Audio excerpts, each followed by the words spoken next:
Yo, welcome back to this. We got another video today, and listen, it's another reaction, and guess what? It's on a different day, so y'all don't gotta be worried about anything else.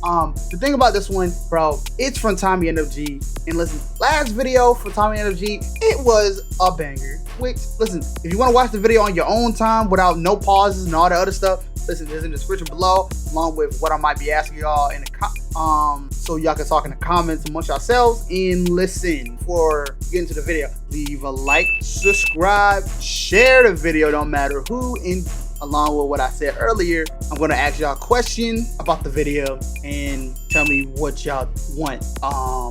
And also the last thing, but certainly not least, tell me your favorite part in the comments below, and let's get straight to it. So guys, it's about things that don't hit the same anymore. And there's a few things that don't really hit the same, like the radio, watching TV, and all that. Everyone living has certain things that help get them through life. Sometimes these things can be positive. Like, I don't know where I'd be without my daily Coke intake. I wouldn't be able to do content if I stopped. Other times, these things can be negative. But every once in a while, something happens to something you used to cherish that makes you feel a little sad inside. So we're gonna be looking at an array of things that just don't hit the same anymore. And of course, we gotta start off with games. Now look, I'm not one of those people that says all new games are trash and we need to go back, but like Fortnite, there's no one that can tell me otherwise that Fortnite still hits the same as it used to. I feel like everyone remembers exactly where they were in life when Prime Fortnite was hitting the streets. And for some reason, a lot of people were just doing great in life. We all remember the exact moments from the first Christmas event. If you were in school, you were coming back from winter break, playing for however long you could before you had to go back. We all remember the first live event with the rocket. No one would ever suspect a game could do something like this while being how multiplayer Fortnite was. And just the sheer amount of content and content creators it produced was unmatched. We all remember Ninja's run. Ninja was having a generational run, and a lot of streamers got to give credit to the guy. Like, I know nowadays he's just known as that bitter guy that milks memes, but I'm not gonna lie, I would have never thought to watch Twitch before Ninja came on the scene. Not only was he one of the first people to start making streaming mainstream, he was the and the thing is, I like that for people. I like that because it wasn't for me. Listen, when it came to me and getting into like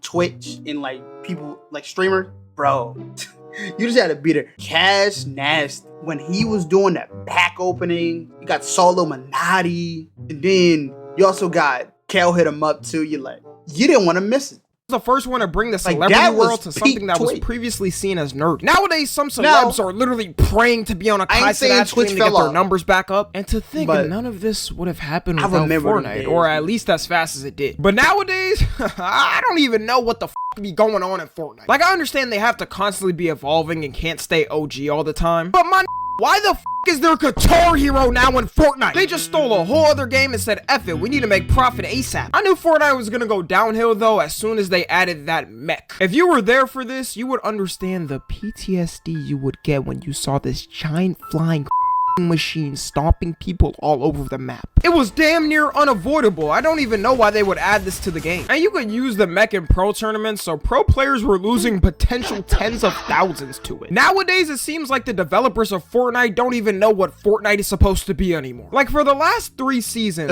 one of them was more assassin and spy themed. The next one was Greek god themed, and you could get smited by Zeus's fucking self. And the most recent one is now completely Dune and Fallout themed. Like, what is happening? I already know I'm about to get somebody going. Well, actually, Tommy, all the themes are perfectly coincided through the storyline, so it's perfectly the themes. Ain't no one know what's going on in the Fortnite lore anymore. I remember at first you could actually follow what was going on with the storyline, which was kind of cool, but now they're on season 30. At this point, it'd be easier to watch all of One Piece than learn the Fortnite storyline. I could bet 100 Fortnite mega fans 10 bands to tell me the full storyline, and they would all lose. I feel like the problem would be solved if they slowed down on releasing their seasons. They release a new season every 2 or 3 months now. If they did them like twice a year, it would have been more impactful and maybe some people would keep up. A game that can't keep up though is the entire Call of Duty franchise. OG Call of Duty games had some type of charm to them that can't be matched. With every new game, they were adding different things that were innovations only I wasn't like a Call of Duty game. I could talk about so much, but Zombies was where their innovation was at peak. peak for me personally. Like, people thought the first Black Ops Zombies was cool as already in itself. They had JFK in the intro gunning down zombies. You can't get cooler than that. But when Black Ops 2 came in, they started adding all different types of lore, maps, weapons of destruction that you could build with your hands. It was the equivalent of the Industrial Revolution to the gaming industry. And the maps in the older games were so iconic. You could have never played a Call of Duty game in your life, but you're gonna know Dome or Rust. It's still a golden standard to this day that every beef is settled with a 1v1 on one of these maps. And the amount of creators that make careers off it, just like Fortnite, I mean, FaZe at this point is globally known. Nowadays, COD doesn't even hide that they're trying to make a quick buck with their new games. Tell me in what world a new Call of Duty game is worth $70 and after taxes and fees it's damn near $75. It would be worth it if they were adding some new type of innovation, but shit's been the same for years, bro. And the worst part about it is, let's say you want to play something like Warzone, which is free to the masses. Well, guess what? You can't use the good guns from the game unless you buy the official game. It really makes me miss the times when you could buy a game and it couldn't be digitally altered by the devs. It should be criminal to be able to update the meta like this in a snap and make all the other guns useless. I've said my piece on games though. The next thing we got is cable TV. Cable TV got decimated and eradicated from the planet after 2020 to me. Cable TV died a painful death. They died a painful death. And listen, I know it's bad pause, but bro, if you, it was times, if your parents was able to get cable, you was living it up. You was living it up, bro. You was living it up. Because you had Cartoon Network, Disney, Nickelodeon, 4Kids. Listen, and don't let me get started on Jetix. Hey, man. Only one of ones. Remember them times, man. That when you had cable, you was balling. Now it's just streaming. I don't know a single person who keeps up with the show through TV anymore. But it's weird because I kind of miss the feeling of it. I definitely don't take for granted our ability to watch anything at any time convenient for us. But nothing beat that feeling of rushing from school or work to make sure you didn't miss the new episode designated time slot of your favorite show. Especially if there was a cliffhanger left on the last episode, you know you wouldn't want to miss that. Bro, I used to want to rush home to watch Total Drama and see who the hell is going to be voted off. Bro, that is what it was, bro. I remember for every new regular show episode, me and my brother would rush to get our homework done to not miss it. And the ads would be iconic in some way. We all remember the 2000 and early 2010 ads like the back of our palms. The thing that pisses me off with streaming services now is that everyone was saying it was a godsend compared to cable. But streaming services are now cable 2.0. There's so many streaming services at this point, you gotta be paying at least $400 a month to keep up with all the shows you like. It was cool when it was just Netflix doing its thing and chilling with the cable channels on the block. But every company who's ever made a show or movie saw Netflix going crazy and had to jump in on the opportunity. And now we got services like MGM Plus and PBS Living. Find a single person for me who subscribed to MGM Plus or PBS Living. And while we're here, we can also add childhood networks on this as well. It's sad to know that kids don't even watch Cartoon Network, Nickelodeon, or Disney Channel anymore, and are instead watching Lanky Box and Skibbity. Now, luckily for me, I can say that my little sister watches Disney now. She still watches Disney. But that's pretty much it. Majority of the stuff she just be watching on toilet videos on YouTube. The amount of time these networks carry childhood TV needs to be studied. Whether you watched in the 90s, 2000s, 2010s, there were all good shows that were cooked up to the masses. We genuinely have to sit here and think that none of the future generations will ever have one of these shows to grow up with that were amazing. And this downfall was bound to happen with all these weirdos and creeps working on these shows. There are YouTubers and streamers that get more monthly views than these channels now. Eventually, sometime in the future, these channels are gonna have to permanently shut down, and it's gonna be very sad. And with the shows some of these networks actually got that are good, they're just milking them to death like SpongeBob. And just recently, Cartoon Network announced they're gonna bring Regular Show and Amazing World of Gumball back. I'm just praying that they do it right and don't f it up. They really don't know what's at stake here. It's my whole bro,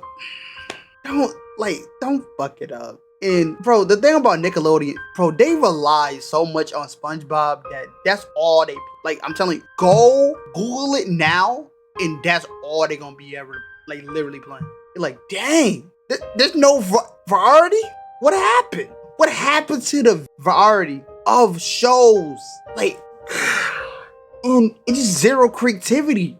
Chowder. The next thing we got is because now everything is just reboot. Growing up in Minecraft's prime with Minecraft YouTubers in their prime was a different type of life. I remember on YouTube when a new song would drop and you would get the guaranteed 1, Alvin and the Chipmunks remix, or 2, the Minecraft parody remix. I don't know how they were directing and recording these remixes so fast, but a new song could drop the day before, and there was a Minecraft remix the next day. And since Minecraft was new and still innovating, there were so many new different types of games coming out for it that could be recorded. My favorite by far was Cops vs. Robbers. I was watching vids on it every day. Sky Does Minecraft before the, crash out was really cooking up with these vids going crazy. You would tune in to watch your favorite Minecraft YouTuber playing Hunger Games with their friends, but all of this sadly died with the emergence of the Dream SMP. I think Dream's whole crew not only killed Minecraft YouTubers, but killed the dream of Minecraft as a whole. I don't really see a crazy amount of content on it or big YouTubers coming from it anymore. Minecraft YouTubers used to have the chillest and coolest fan bases that everyone wanted. Cut to now and no one wants a Minecraft YouTuber fan base. Who would when they would draw you in some type of weird sexual fan art with your friends? They're gonna try to track down every location you've ever visited in your life, find the seat you sat in school as a kid and try to sniff it. By far the most possessive and parasocial. Don't forget about the Minecraft YouTubers that be PDF files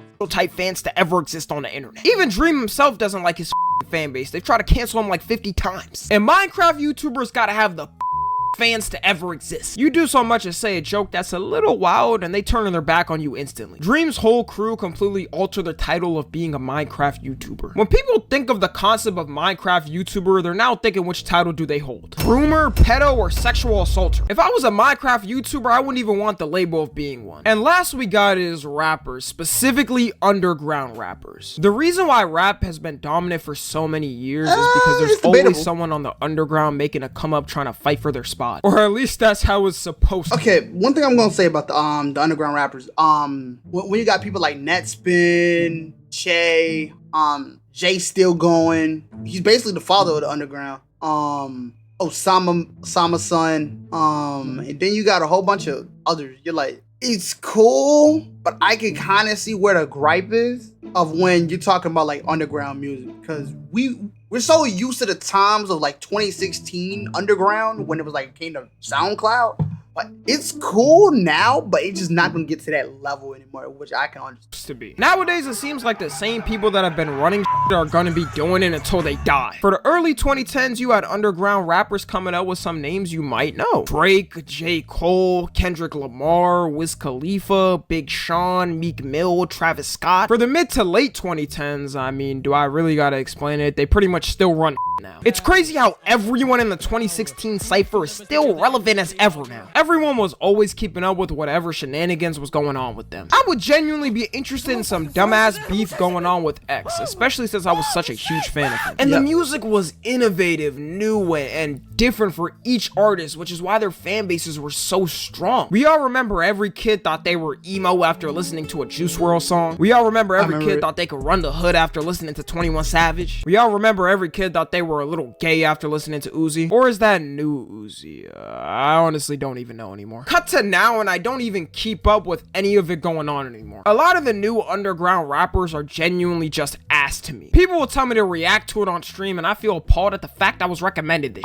I'm not even saying all the songs are bad. I'll like some every once in a while. But there's such a difference between the past and now that's very noticeable. I blame TikTok because a lot of these rappers are trying to release a song that works for them and not actually try to build a stable career that could go on for many years. Maybe out here copying another rapper's flow like a ninjutsu. When before you had to be unique with your sound to make a standing. And I'm gonna end it right there. Let me know what else I missed for a potential part 2. Follow me on Twitter or Instagram and TikTok. As always, I love you guys consensually. And until next time, I'm out. KW vid by Tommy NFG, and we gonna be giving you a like.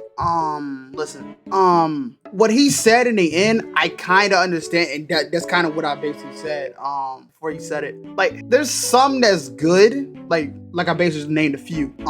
And the thing is, I can kind of understand where somebody might end up coming from when they say, "Oh, it's kind of not feeling the same no more." And trust me, I get it. I get your gripe. I get your gripe. But most of them, I see 100% agree. see 100% agree. But if you came this far into the video, don't forget to like, subscribe, share, no matter who. Also, before we end up telling you what to do before we go, listen, tell me what y'all believed fell off in your mind, like stuff that was popped when you was a kid and it kind of fell off like during like your late high school years, completely off now. Because I would love to see it, because I know it's more than a few stuff. Like some people might say 2K, Madden. We don't even know about NCAA yet. But yeah. Also, tell me your favorite part in the comments below, and I am out of here.